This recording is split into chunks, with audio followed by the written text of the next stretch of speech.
2, 3. Welcome to the Smartest Amazon Seller Podcast. Very excited. We got a guest today that is going to get us in the weeds further into an issue to understand what's actually going on in the world with tariffs, global shipping, how to get products from one country to another. I don't think I've brought anyone like this on my podcast in the 5 years that I've done, and I got the CEO and co-founder of Forceget, Barak Yoga. Barak, welcome. Thank you, Scott, for having me. So right now, I probably bet you hear the word tariff, every 5 minutes. And I asked you a few questions. I was like, hey, can you talk to me about this? And clearly, as I was getting to know you, I was like, okay, yes, because there's like these things that we hear about these tariffs that I'm still not quite like crystal clear on it. We hear about people avoiding the tariffs in some ways. We hear about HTS codes. And you were just in China and kind of see this on the ground. So first, give me a little bit more about your background, and then we'll jump right into it. I was in China actually last Sunday. I came back. I was in 2 weeks in Thailand, Vietnam, Hong Kong, China. The interesting part is I lived in China 7 years, from 2012 to 2019. And since COVID, I didn't go back actually. So it was like 5 years break, me visiting China and Hong Kong. When I went back, I was like really surprised because they start building a lot of high-tech products, a lot of electric cars, a lot of robots. So what I realized is China is getting really expert about branding last 5 years. Before that period, last 10 to 15 years, China learned how to export almost perfectly, right? Lots of white hats, gray hats, black hats, include export and imports to any country in the world. And then before then, they actually figured out how to do really cheap manufacturing. So if you go back and look at what they've been doing last 20 to 30 years, they really dominate the market, manufacturing cheap, export perfectly, now branding. So I feel things are happening in China pretty crazy. And that's how we saw last 2-3 years, companies like Shein, AliExpress, Temu, they start going to end users. That was really not good for the US-based businesses because they couldn't really compete with those cheap products. But now we understand how important is the branding in the US. So the tariff is something that I pretty much hear not every 5 minutes, but every 5 seconds, sometimes even in my dreams, nightmares. But it was really good timing to be me being in China. I spoke to a lot of suppliers, and there are ways to avoid it. There are ways to delay it. There are ways to work around things. But let's go with the details. Yeah. First, I'm just curious. I know this is like really nerdy, but like, what is an HTS code? It is a 10-digit number that every single country border protection custom system has the definition of a product. So first 4 digit is actually first 2 to 6 digit defines what's the product category, name, and what material is made of. And then the last 4 digits is kind of explaining what is their specific raw materials or usage. So anyone who brings a product imports have this 10-digit code that defines exactly what the product is and what is it made of. Is every country use the same code? Exactly. So whatever is made in China, Turkey, Pakistan, if it is a bathroom towel, then it's the same HTS code. So exemptions to tariffs, usually it's like is it at the HTS code level? You're like, okay, like these HTS codes, this is an iPhone. And so like, we're just going to exempt this. So exactly. So they kind of put some specific HTS code starts with, let's say 25. It defines it's electronic. And then the other two numbers defines where is it used? Is it computer? Is it smart home? Is it so that's why it's very specifically they mention. So if you're bringing toys for kids, you cannot just trying to classify and then try to examine those products. It's like a problem. Do people do that? Sometimes people try to do that, especially now. If we talk about a little bit specific questions that we receive, a lot of people are asking whether they can lower the invoice value, whether they can start breaking down what's the product made. So I had a customer that we had a meeting with, and they were asking, they're making stainless steel tumbler. So stainless steel had 25% additional tariff, and it already had 2.7 plus 20% in the past. So before the additional China tariff, they had 47% almost tax and duty and tariff on that. And then plus it added 145%.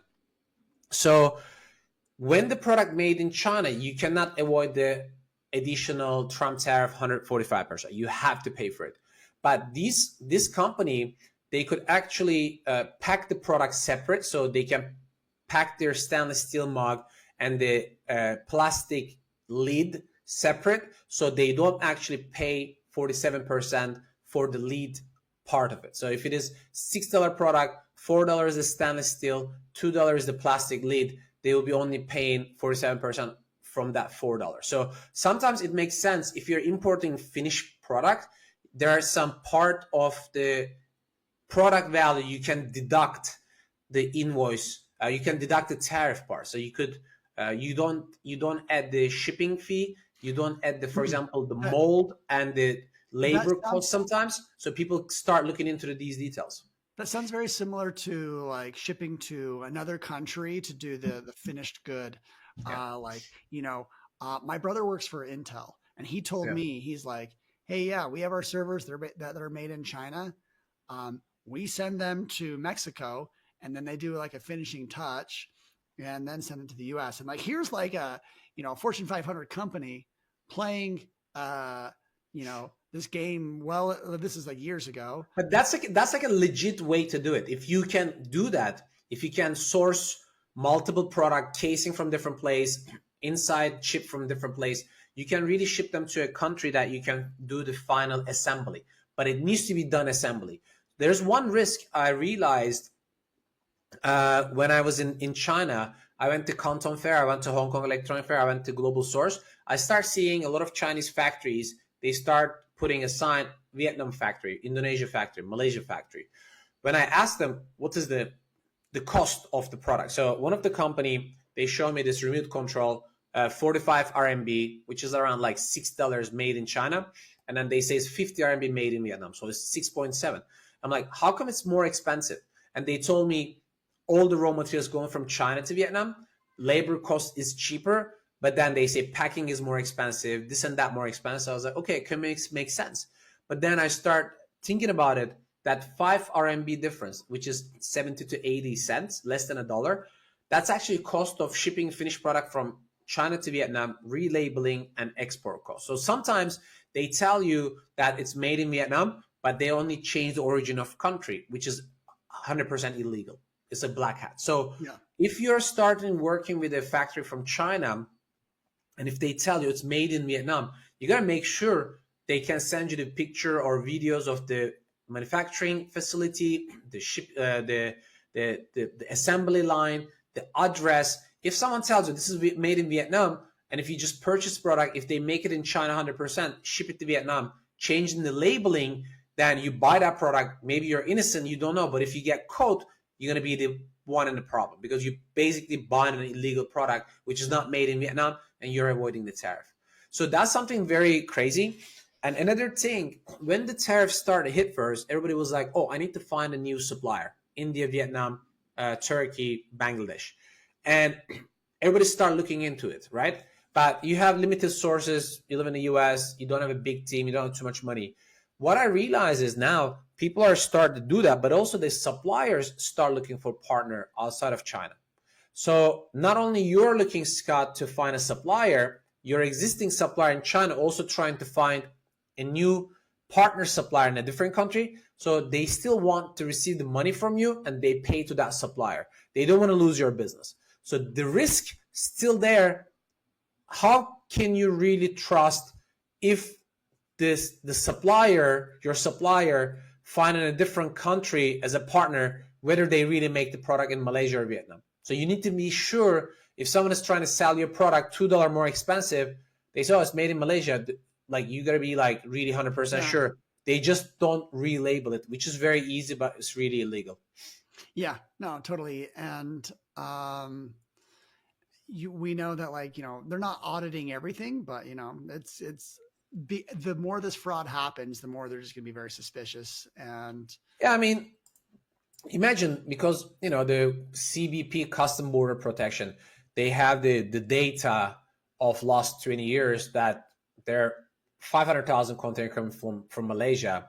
If within a week it become 1.5 million, they're like, what's going on? Malaysia did not triple their production within a month.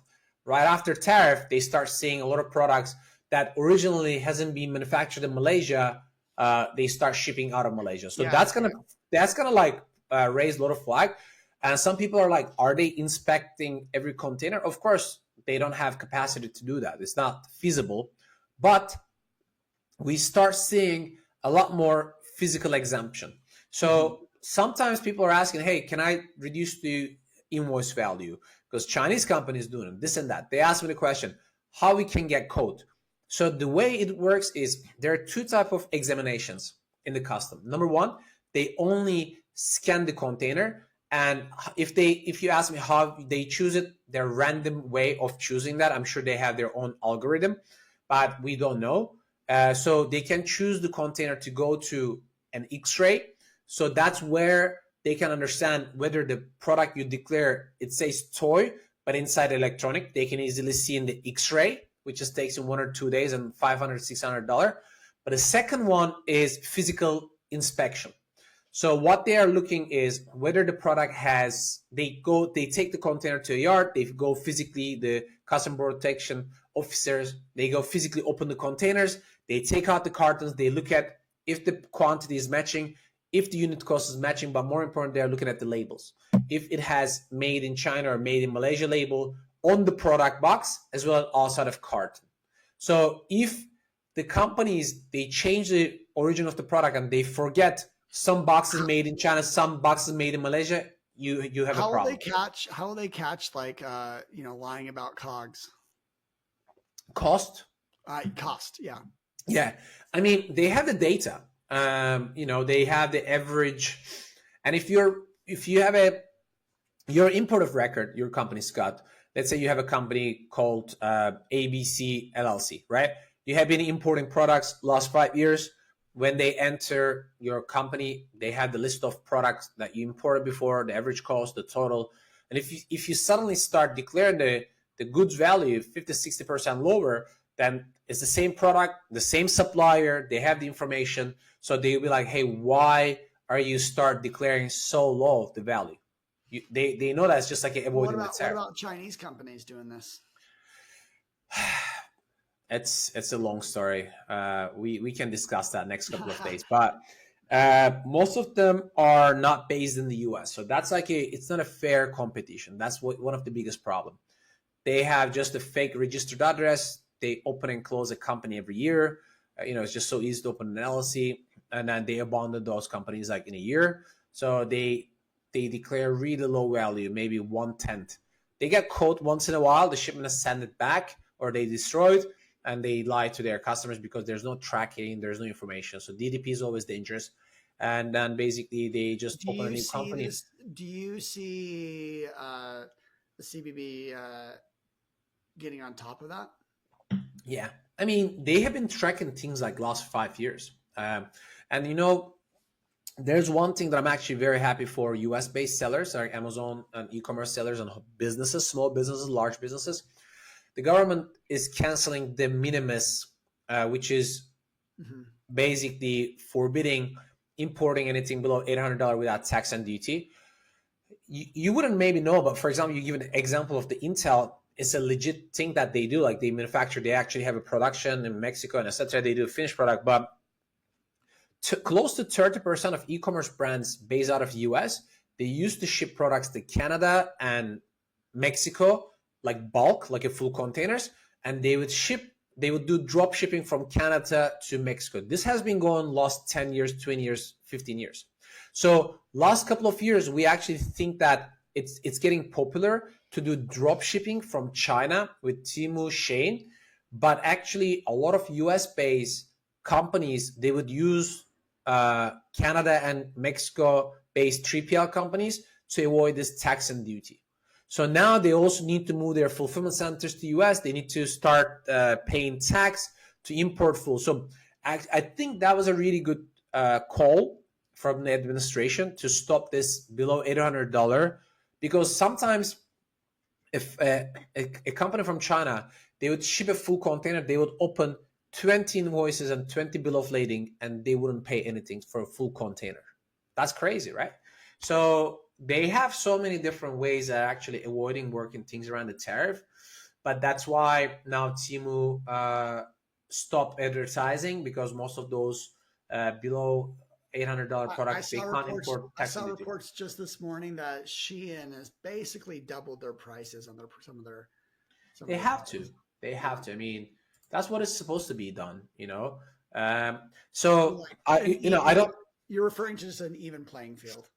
Yeah, I mean, I don't like. I never talk politics in my social life and my business life. Actually, I respect everybody's opinion, but in reality, it's not possible to bring manufacturing back to US within 2-3 weeks time, right? We all agree about that. You need to build plants, this and that. It takes a couple of years, maybe a decade, but at least blocking unfair competition was a really good strategy. Yeah, so 145% is ridiculous. Let's make it 3 million%. There's no big difference between 145 to 3 million, but blocking that is important.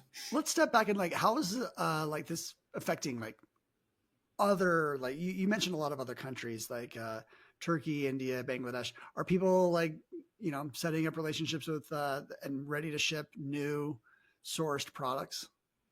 Yeah, some countries you have advantages. If you're sourcing textile products, you can go to Pakistan, you can go to Egypt, you can go to Turkey. Good quality, maybe more expensive. But most of the companies, they don't have enough capacity. They don't understand the export process as well as the companies from China. China became really expert. China became all-star in the game, like exporting, shipping, delivering things. Other countries, what I start hearing and seeing is when you start asking inquiries to those countries from US, they know that you are trying to switch from China to some of those countries, and they're not being fair and start quoting you more expensive than their usual price. So what I tell people is don't panic, keep your relationship with the suppliers from China. I think things are gonna calm down. Even the president was saying yesterday, it's gonna be cheaper than 145%. But I think in the long term, if a brand in the US, they rely on China 90%, they will try to make that percentage to 50% next 1 or 2 years. So a lot of companies, they're trying to go to other markets, but they're geographic problems, sometimes language, the export issues. They want to find new suppliers, but it's not going to happen in one day. What are you seeing with people? If you were just to guess, how many people are not shipping because of 60% stopped? 60%. It's not like guessing. It's a real number. So the number of container ships out of China dropped 60% last 2 weeks. So basically 6 out of 10 products, they're waiting in China, they're canceled. But we start recommending people to start using a bonded warehouse. It's the 3PL location in the US. We have one in Arizona. I mean, I'm sure. It's tax-free, duty-free, tariff-free zone.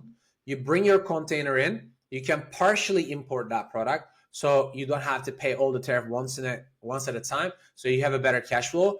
If you don't have a good landing cost, you can re-export that. You can start selling in different marketplaces. So it's Are you telling me that you have a bonded warehouse and you haven't completely filled it up yet? I mean, it is going. We're looking for different partners in different parts. Okay. We have a different customer asking location in Kansas. another customer was asking about like the East Coast. So we are constantly looking for partners to do that. But I'm a type of person that I believe if there's a problem, there's a solution. Unfortunately, there are a lot of small businesses, they can't afford 145%. Is it hard to use a bonded warehouse? I mean, like, is it a simple just? It is, yeah. It has more restrictions. Not every custom broker wants to deal with it. Not every warehouse wants to deal with it. Not every trucker wants to deal with it. Cost is a lot higher. Like inbound cost is between 4,000 to 6,000. Let's say tariffs like go away. Yeah.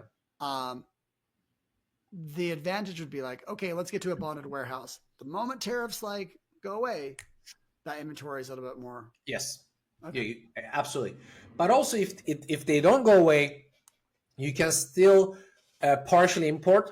And one thing that I start recommending people are, don't look at your landing cost only for that one or two import. Yes, it's a lot of money, but then whatever you have imported so far without the tariff, whatever you import with the highest tariff, and then after a month, the tariff is going to go down. So you kind of need to calculate the breakdown of all those products, and then you take the average. So accumulate the cost of it. So this way you can have a better understanding of what's your real landing cost. Of course. So give me an idea. You guys do the full like supply chain logistics. How many sellers or brands do you work with like in total? So we have more than 1,000. We are a direct partner with Amazon Canada, India, Mexico, Australia. We get a lot of referrals. And so when you're saying 60%, you're talking about like, this is over 1,000. Yeah, majority of them, they pause, they wait, they have ready orders.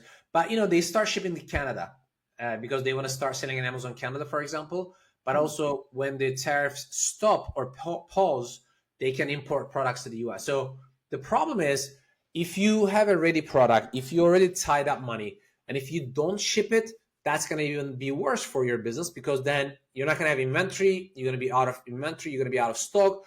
But if you ship the product to Bond Warehouse or Canada, you can start importing slowly. It's not going to hurt your cash flow that much. But also, you can kind of slow down your demands on Amazon or Walmart, your Shopify, TikTok store. But then being out of complete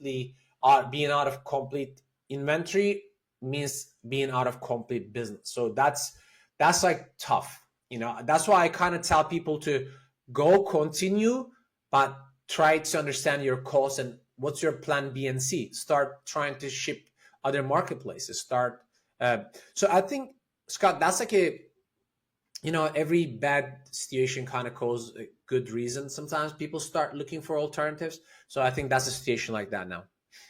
Interesting.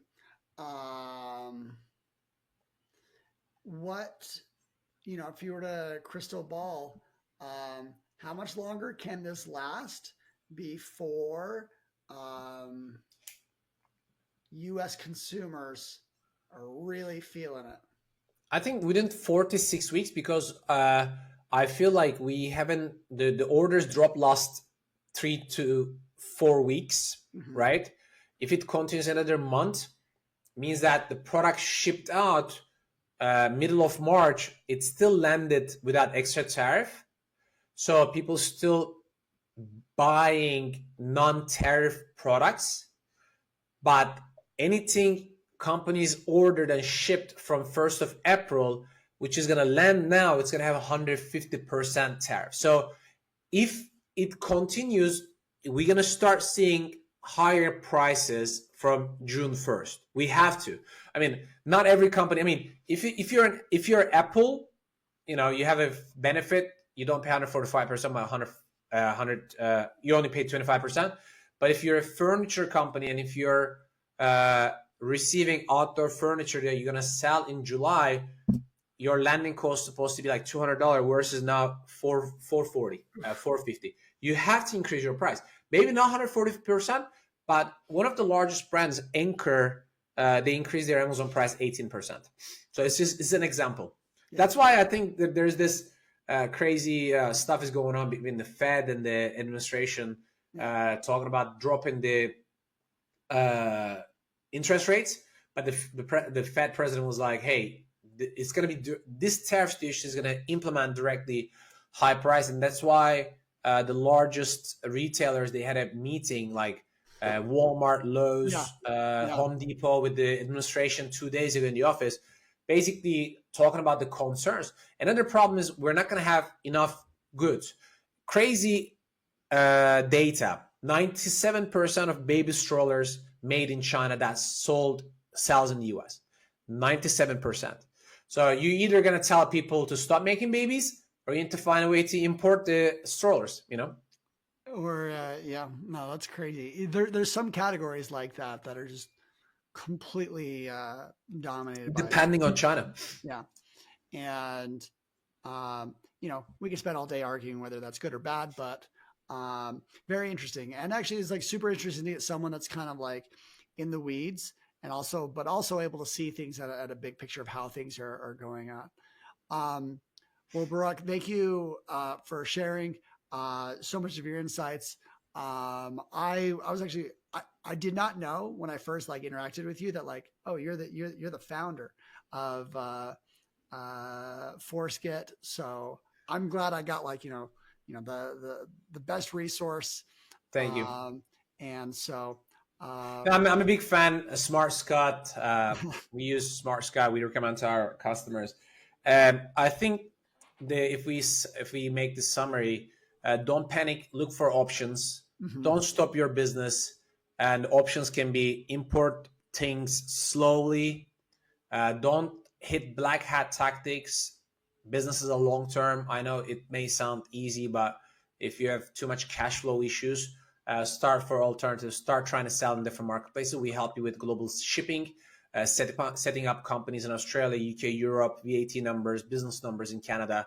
And we don't charge our new customers up front. So they test our service. If they like it, they pay for it. So I'm confident that we can help people. And we also offer some free consultancy. If anybody wants to reach out to me, I personally jump in a call for 15 minutes to help brands. Awesome. Well, thank you so much. All right, we'll leave it at that. And hopefully by the time you hear this, the tariffs are already starting to wind down just a little bit. But this was very helpful to understand. And thanks, Barak. Thank you, Scott, for having me. Okay. All right. With that, we'll let you guys go. Boom. We're done. Take care.